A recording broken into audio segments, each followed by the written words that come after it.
Ladies and gentlemen, it's great to have Christopher Brooks with me. Hi, Christopher. Hi, Gregorio. How are you? Thank you, and thank you very much for being here. It's really a great opportunity to have you on this podcast. We collaborate several times through the customer experience word games and so on. I was on your podcast, and it's a great pleasure to have you on my podcast. For the people that perhaps don't know you very well, could you please introduce yourself? Yeah, sure. No, well, thanks for inviting me into yours. I'm loving your content. It's great to be a part of it. So my name is Christopher Brooks. I head up a consultancy, CX consultancy called Clientship, working with a number of organisations across the world, looking at all aspects of customer-centric transformation. I also am very active in the CX community. Big fan of giving more than you get. It seems to work, and really love to see kind of the progress in others as my reward is kind of my motto, which has meant some interesting initiatives, being involved in books, collaborating in books, setting up something called the Customer Experience World Games, which I know you're a part of and we'll no doubt talk about, and also other kind of, I do quite a bit of coaching and mentoring as well for individuals who put their hand up and say, can you help? So yeah, all good stuff. Yes, I can confirm that. And you said something like, I want to give more than what I get. And I want really to say also on this podcast, I was part of the Customer Experience War Game 2020. It was an outstanding experience. We are going to discuss about experiences, but it's really the best experience I had in 2020. It was great from 3 points of view. The number one, the people, because I learned quite a lot of new people, and it was really a great team. I was part of the ambassador with Jonathan Daniels. It was really great people, outstanding minds, great minds. And what the second point for me relevant is I learned a lot. I am for sure now better at customer experience after going through this customer experience word game, because it was really good to work together, experts from all around the world, with people from different countries. It was really good, and for sure also the purpose of the customer experience word games for charity purposes or the fundraising to support the surge of people and so on. It was, or SMEs and so on. It was really a great experience. Thank you very much, Christopher. Also officially, I want to say that. No, it's very kind of you. I mean, it's great to hear those things.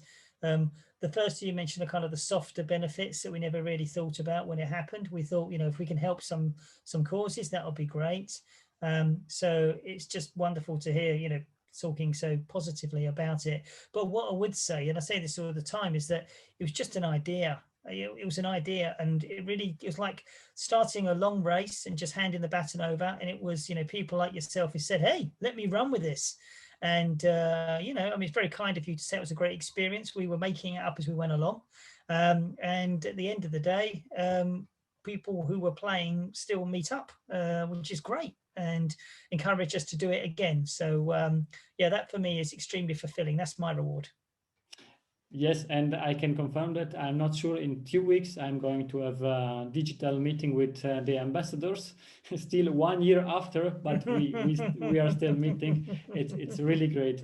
But let's really go to the customer experience war games. How did you came to this idea, and what are the plans around customer experience war games?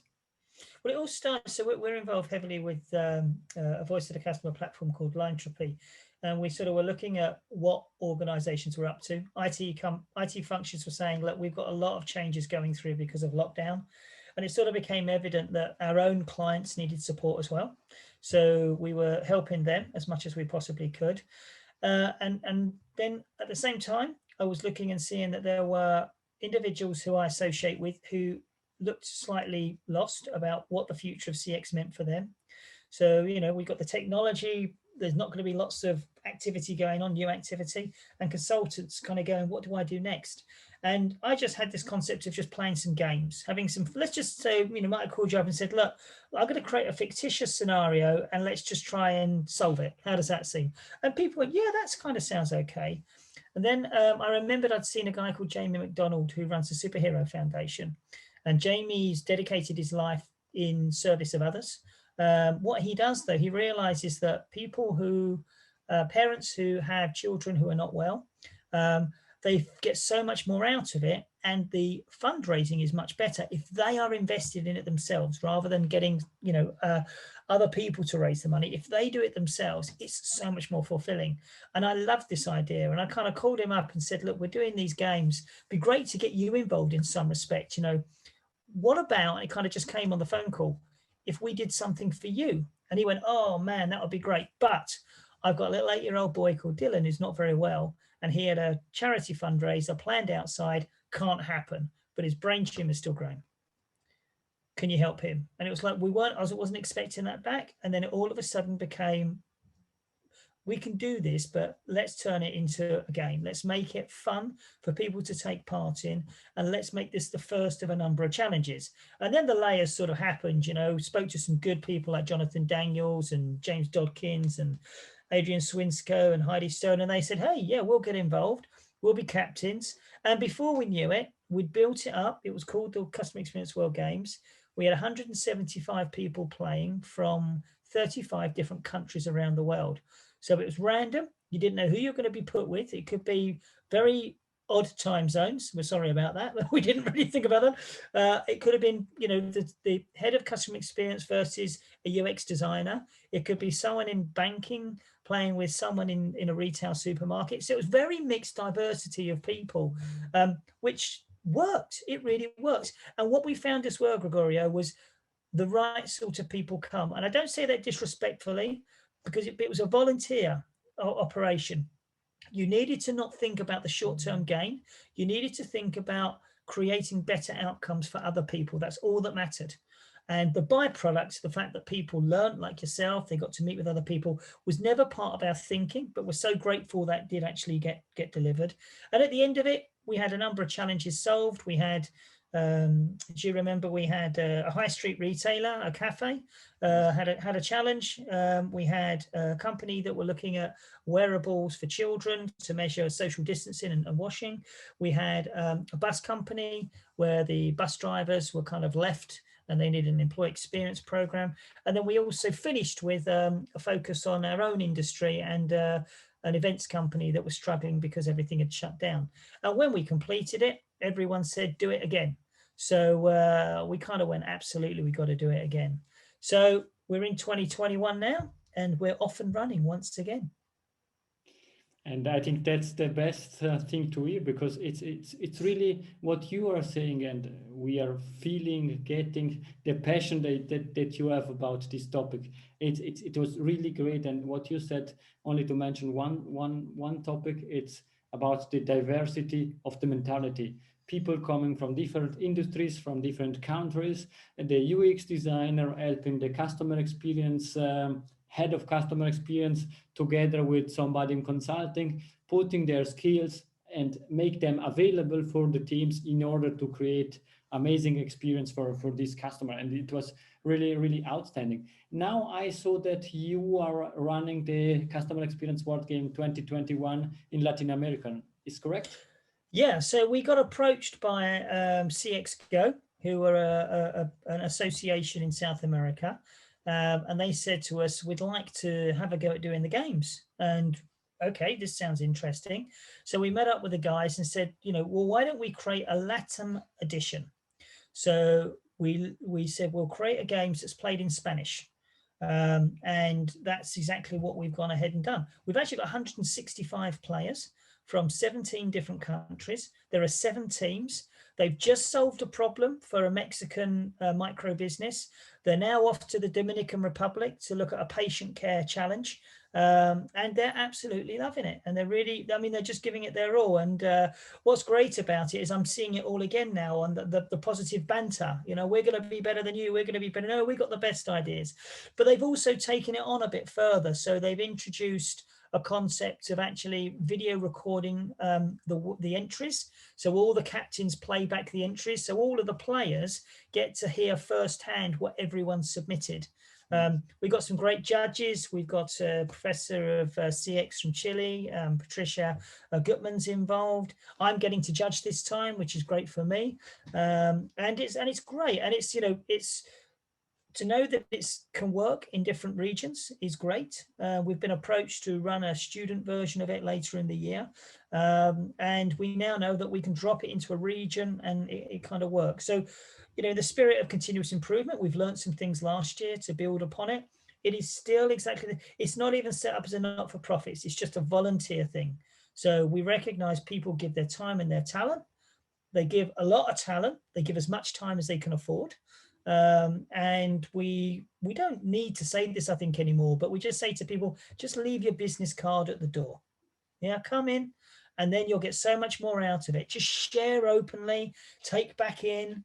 And we've now created, with the LATAM games, we've got over 50 entries, so case studies of how to do. And anyone who plays in the games gets access to the entire library.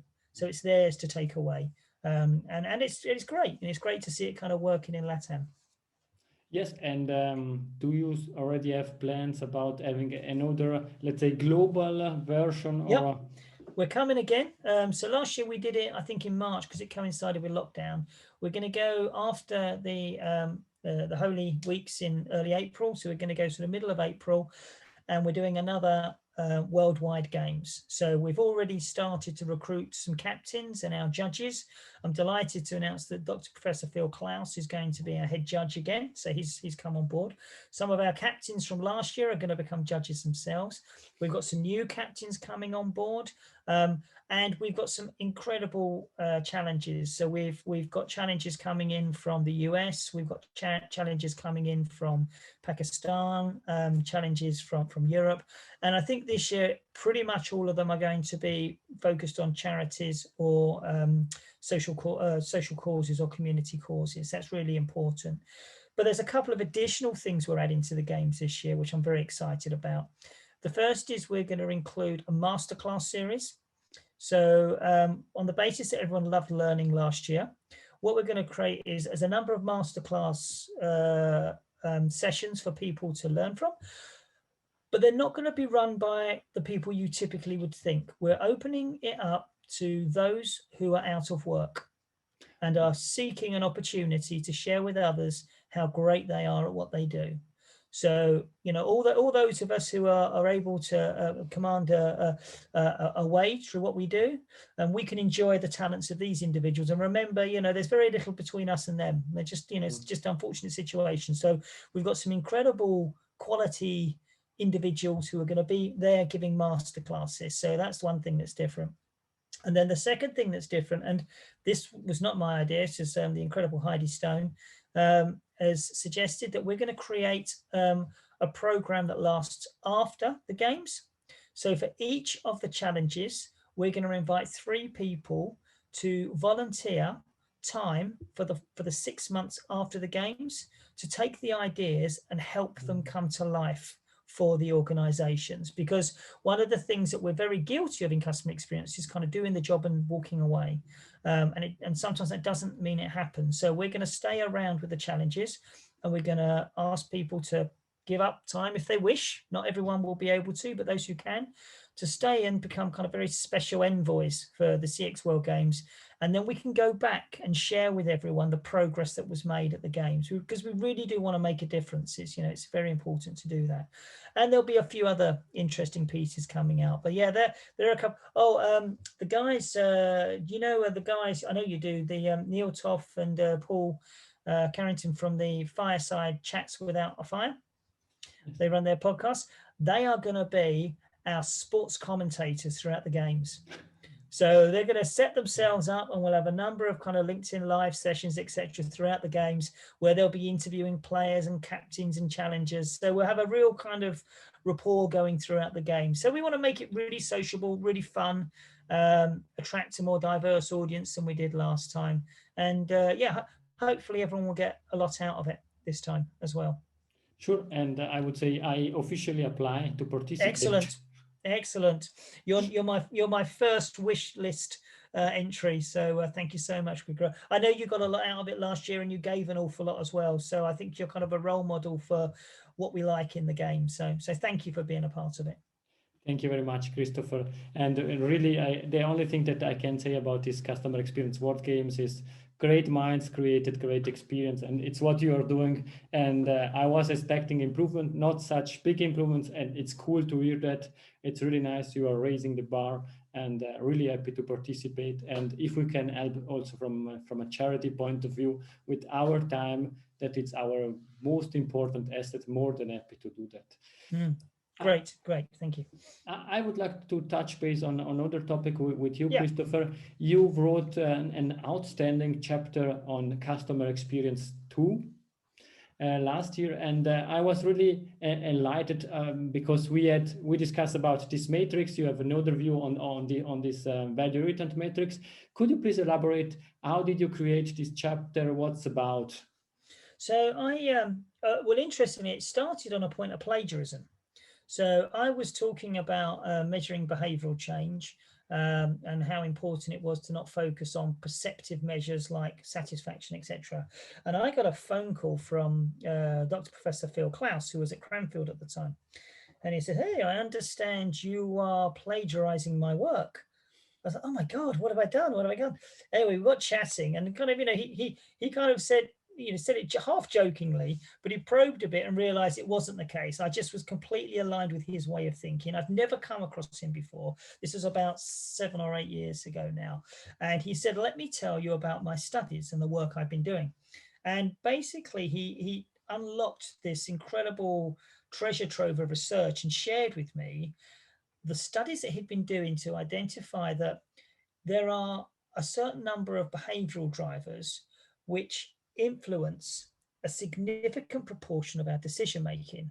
And because they're actual changes, as opposed to I tell you, I'm going to recommend you to someone else, or my sentiment says I'm satisfied, but it could change. These are things that were one state and became a new state.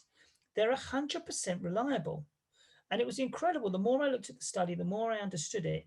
We worked out that 90% of all decision making could be attributed to 25 behavioral changes. And those 25 behavioral changes, when you spoke to customers, they could brilliantly articulate them as customer experiences. So, oh my God. Now, the thing that Phil had, he's an incredible brain, and he's still, to me, the world's best academic at customer experience, and someone I will always be indebted to for helping me to see a good path to follow. But it's a very spiky language. It's a very academic language. So we work to kind of convert it into something that businesses could understand. And we go back and we work with those businesses in association with the work that Phil does. And they love it because they have something measurable now. This is where we were before. These are the things we needed to change. And this is where we go now. Now, Phil's work has actually allowed him to identify the revenue gain, the share of the return on investment. So if you need to make it commercial, you can. You don't chase your prize is not a number. It actually becomes almost like a statement. This is where we were, this is where we want to be. And it gives the correct focus. So I've been very blessed to work with that. I've seen it work in many countries, many industries. And that was what the basis of the book.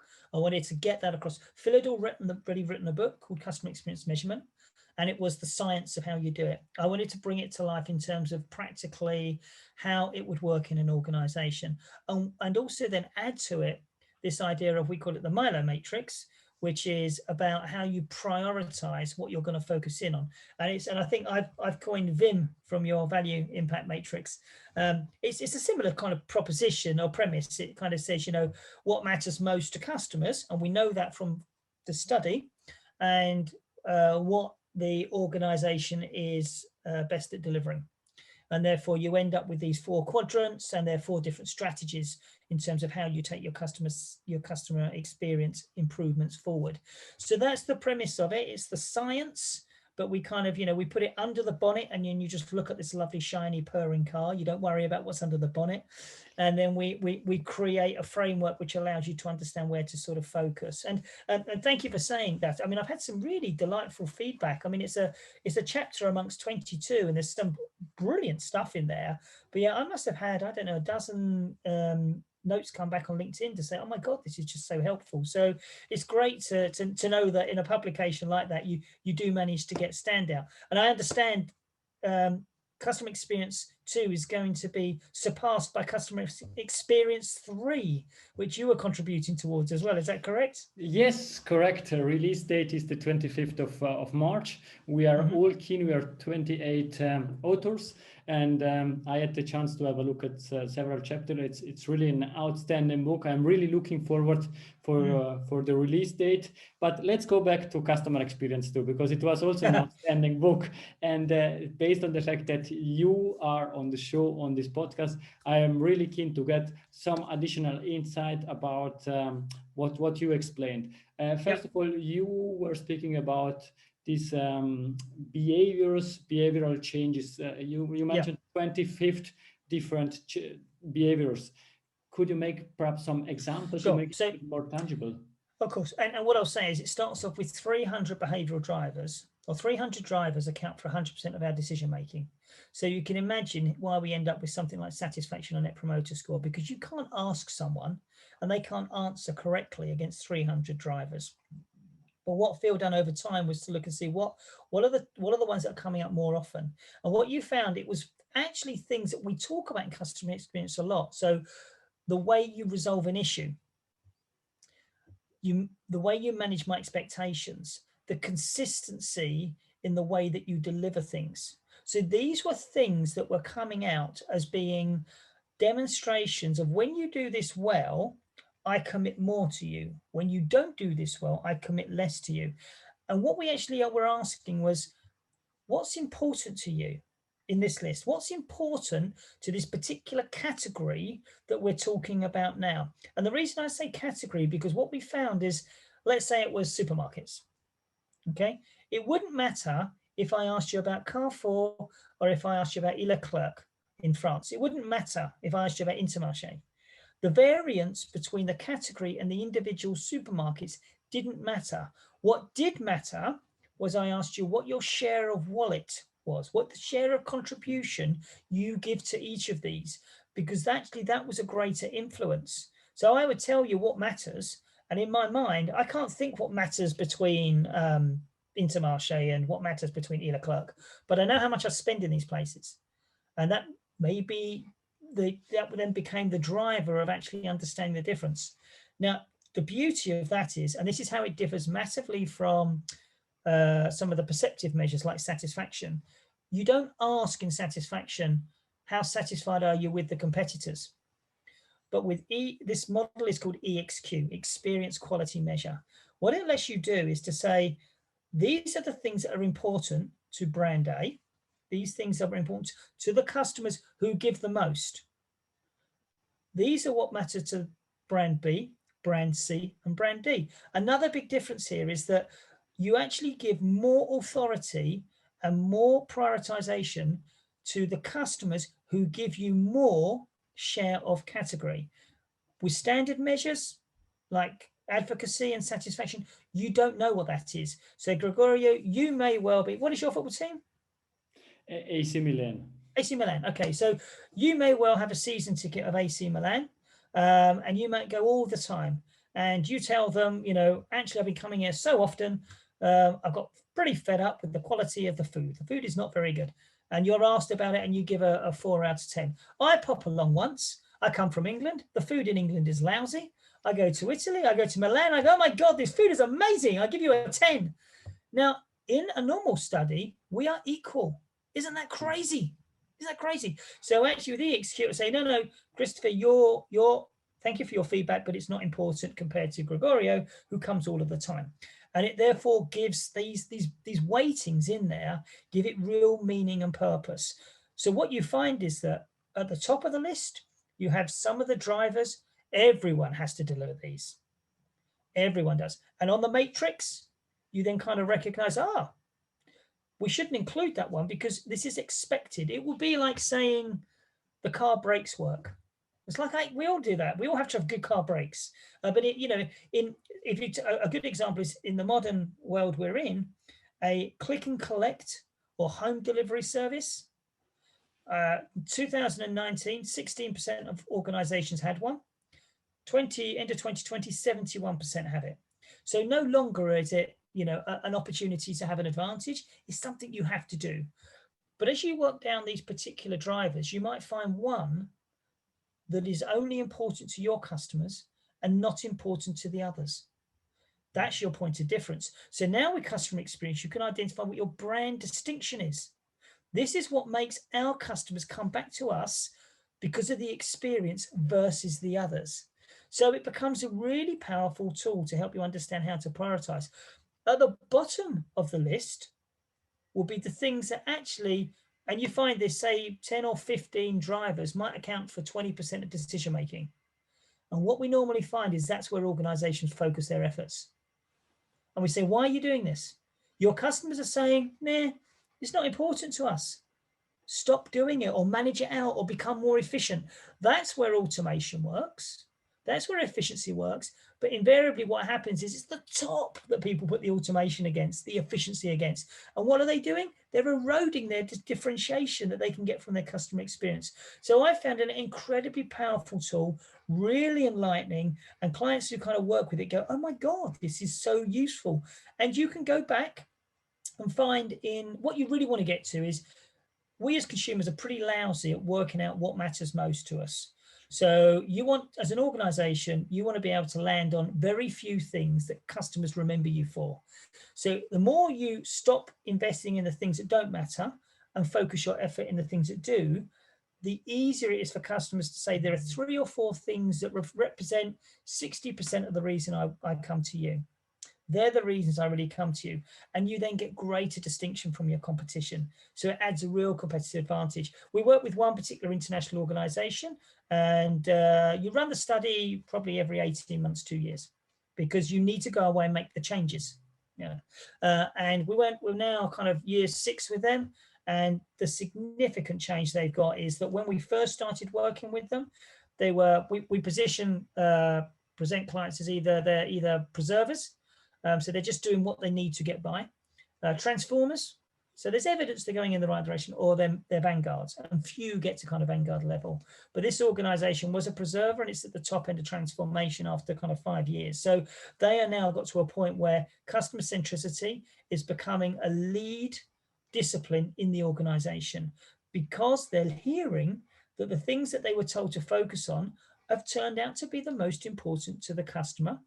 And the more they spend time and effort on it, and the more they don't invest in the things that they thought were important, but the customer said weren't, then the greater the return and the more they're recognized for their distinction in customer experience, which is something they can own, because the other things they have are price, product availability, they're commoditized. So they've now got this true competitive advantage. So as I say, it's a wonderful piece. I get great joy working with EXQ. I love seeing it come out. No 2 companies are the same. So you get a unique DNA, it's original, and that's lovely. We blend what we see in terms of what matters most to the customers with the brand values. And it means, therefore, Netflix, HBO, they can have different things because their own values are brought into it. And it means that your customers then come to you for the things that matter most, but you present them in a way that only your brand can do it. So you can imagine your competitors sitting around and going, we can do that. And someone says, no, we can't, because we're not them. So it gives you real ownership. And I think that's one of the things we don't always get in customer experience, is you have to own. If you want to do something, you can own it. Disney could own opening a car park barrier in a car park. They could do it in a way that IKEA couldn't, in a way that Ritz-Carlton couldn't. All of them could, if it really mattered most, that particular experience, which could be in a kind of freedom, access and freedom, then they could do that in a distinct way. So yeah, it's a great piece, Gregorio, and I've been encouraging people, more and more people, to look at it. The nemesis is it's quite complicated, and sometimes we don't see complication as good in customer experience. We want easy, and easy invariably means you're going to be eroding some quality somewhere. Sure, I fully agree, and I could start now speaking about everything what you said, but the points that I would like to mention, one is that it took 6 years to get there, and this is the time that also, for example, Ian Golding is saying that it takes to a company to have really a customer-centric transformation and to really be customer-focused. It's not something that it's mandated from the board of directors. now do that in 3 months, we speak again, and you are customer centric, because it's related to quite a lot of other different points. And the example that you mentioned, I like it really very much. This is my view, perhaps this is the wrong view, but the barrier opening, I would have also different expectation from IKEA, Disney, and Ritz-Carlton, how they open that. If I think about IKEA, is something different than if I would think about Ritz-Carlton. And this is based on my previous experiences and also my perceptions on a brand. And that's what you mentioned, to putting the brand together. And sorry. When you get there, it can be so powerful. So I'll give a good example. I won't name the client, but we work with a number of universities, and there's, you could say, well, actually, it's a car park barrier. Does it really matter? But actually, when you understand what matters most to your customers, if they articulate that as an example or something close to it, then it matters to them, and you should think about it. And a good example, university, was I remember going in to see the particular university, and they, the person who I was taking me in, said as I was going through the door to this person coming the other way, "Stop, we've got a visitor coming through." So it's my first day, I was a bit uncomfortable. I went through. Well, who was that? Oh, it's a student. So, oh, okay. And it kind of logged into me straight away, student. And then another time we were doing a piece looking at maintenance and things, and talking to the team who go round and they just bang on the door, open the door, come to fix your light bulb. And both of those experiences were really, really poor for students. And the problem we kind of identified was the thing that mattered most was the recognition that these were not students. We changed the perception. These were leaders of the future. Yes. If I see a leader of the future coming towards me, I open the door for them every single time. If I'm not going to put a light bulb in, I'm putting light, I'm illuminating some incredible document that potentially could change the future. And just that slight subtle understanding of what mattered most completely changed it. And I'm glad to say that if you do go to this particular institution now, then when the door is opened, it gets held open for students, and they come through, and they've done a million other things. In fact, they've won all sorts of awards for their student experience and program. And it's really important to kind of understand what matters most, but then fuse it with your brand. And this particular institution, it produces a lot of leaders of the future. So it was important that they did actually recognize in every touch point, that's what you're about. So whether it's a car park barrier, whether it's opening a door, there's an analogy I use, and apologies if it's lost on you. I think in Italy you have an Air Force display team. Is that correct? With the jets? Yes. Yep. You have one of the world's best, don't you, in Italy? Yes, correct. And the UK has one as well, called the Red Arrows. Now, what's not so known is the Red Arrows, they are in awe of the Blue Arrows. And the Blue Arrows are the ground team. The ground team that make them look good. And it is only because of the Blue Arrows, and that's why they share the name the Arrows, that the Red Arrows look so good. In fact, when the Red Arrows land, the first thing they do is they form an arch and they applaud the Blue Arrows. The Blue Arrows walk through, and they make them realize they're absolutely fundamental. And I think that sometimes we forget that in terms of brand distinction. We just put it on the cherry on the cake or the icing on the cake, but actually the cake will be differentiated by the taste of the cake.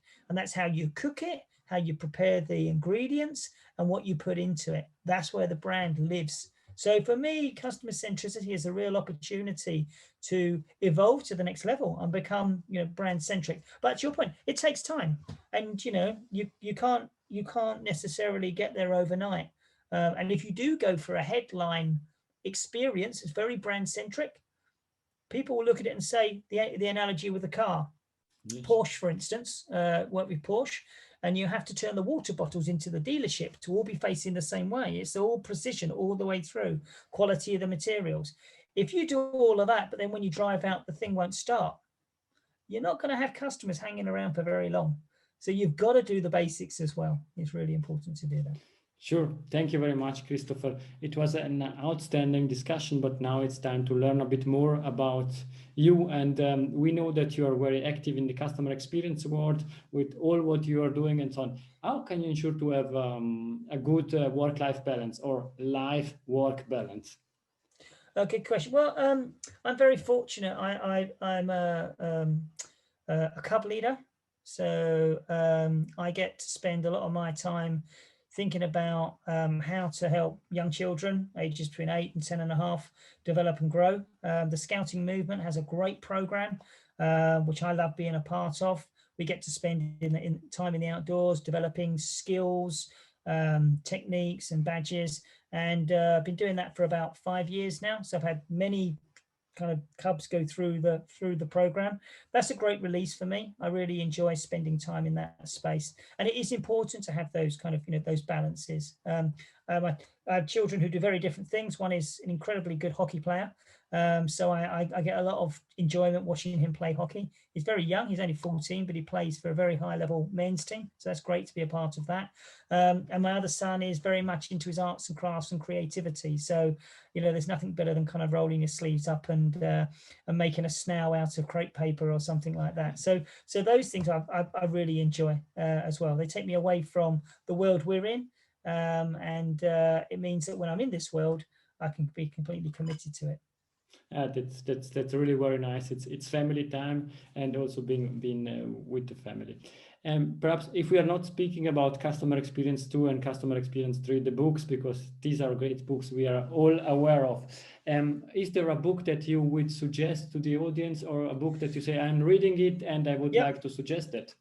Well, we've set up the Limetropy CX Book Club, and every month we invite a guest author in. So I think probably what I'm going to do is I'm going to reflect the last book we had in there, which was Alex Allwood and Customer Empathy. It's an incredible book. She's a lovely lady, really nice lady, and it's all about the human experience. It's all about understanding how to really, it's an easy word to use, empathy, really easy, and it's dangerously used as well. But she talks about, kind of how to be really authentic about it. And she gives some great examples. So she gives an example of, I won't reveal who, you should get the book, but a president who, first thing he did was to spend a lot of time looking at all the feedback from the civilians, and insisted that every member of staff did the same thing. So before they knew it, they didn't need the analysts. They all had the answers of what they needed to focus and prioritize on. So she's got some great examples in the book from other organizations. And she's also got a great section at the back, which is sort of 20 ways in which you can start to build customer empathy in your organization. It's a lovely read, and you can just hear her coming off the pages, the passion in the topic.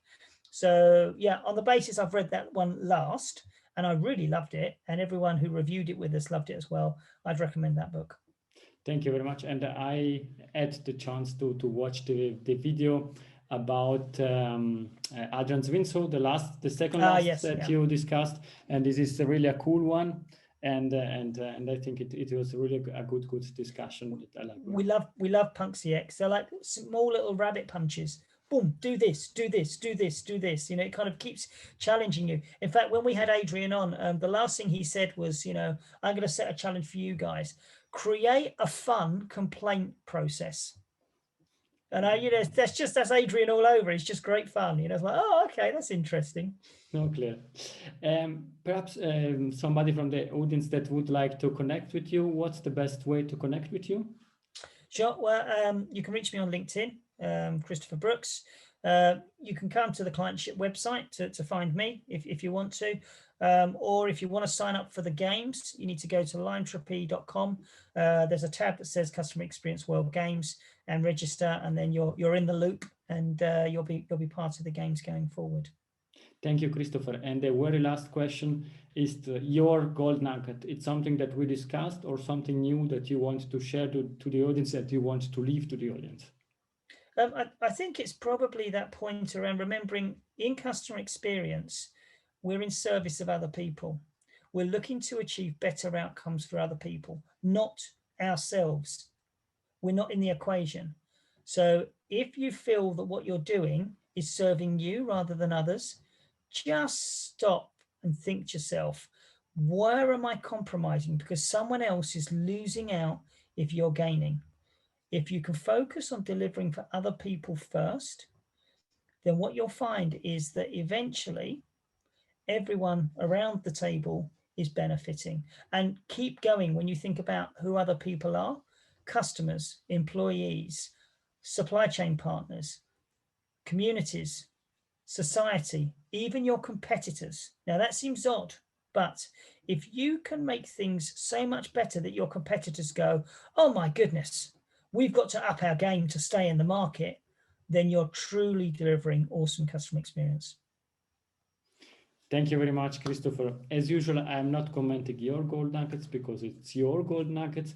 The only thing that I want to say is thank you very much, Christopher, for being here. It was a great pleasure. Gregorio, it is always a pleasure talking to you, and I wish you all the best with the continuation of this series. I look forward to hearing other people, and thank you for inviting me on once again. Thank you very much, Christopher, and thank you very much to the audience. It was today a pleasure. I hope that you enjoyed as much as I enjoyed it. Thank you very much. Bye-bye. Arrivederci.